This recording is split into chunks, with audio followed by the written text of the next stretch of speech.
Hi Shamsi, I thought I'd do a quick video for your homework notes just to keep things simple and visual really.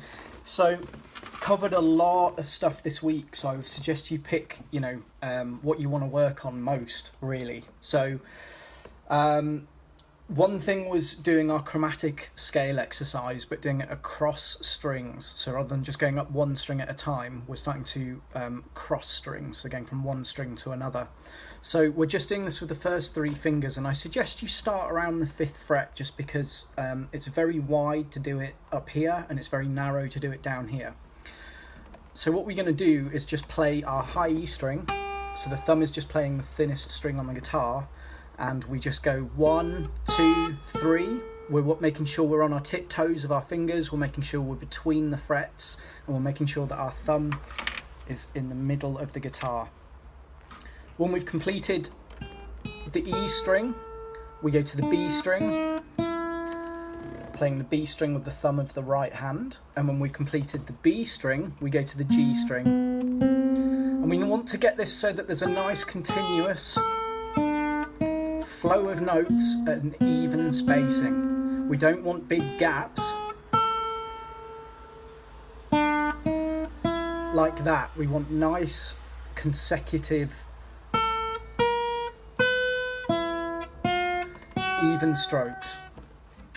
So that's the first thing to start to try to look at. The next thing is a little more to do with the right hand than the left. So I suggest you start with this warm-up. We take the thumb and we let the thumb drop through every string. Again, we're looking to do this nice and evenly, so you might want to use a metronome. When this starts to feel comfortable with the right hand, we can get the right hand to the left hand, not enough coffee or maybe too much today. And we can start to move between the frets. So we used frets 3, 5 and 7. And with the right hand we go from the low E to the high E. And that's called a repetition. So once we've gone from the low E to the high E, that's a single repetition. And what we want to do is a repetition for each note that we move with the left hand. Sorry, let me try and move this so that the light doesn't mean you can't actually see the fretboard. Easier said than done, apparently. Okay, I think that's better. So, first finger of the left hand on the 3rd fret of the high E string. My thumb is on the low E string, ready to play my arpeggio.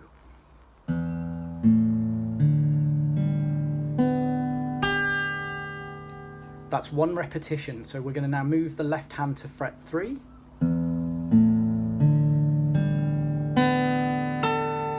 That's another repetition, and I now go to fret 7.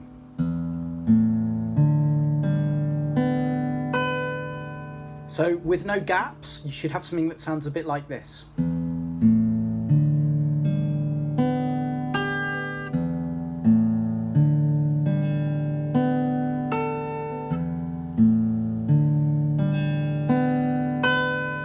And then we can repeat starting back at the 3rd fret.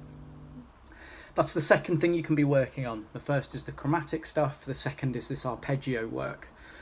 We also went to do the arpeggio stuff using 2 fingers, so instead of just playing the 3rd, the 5th and the 7th fret on the E string, we used the 2nd finger on the E string and we used the 1st finger on the B string. So remember to keep your wrist nice and straight. Try not to do this. Nice straight wrist. Play the arpeggio exactly as we did before.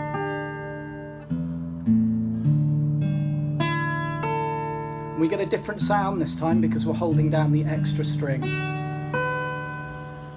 You can graduate to that once you feel comfortable doing it with one finger.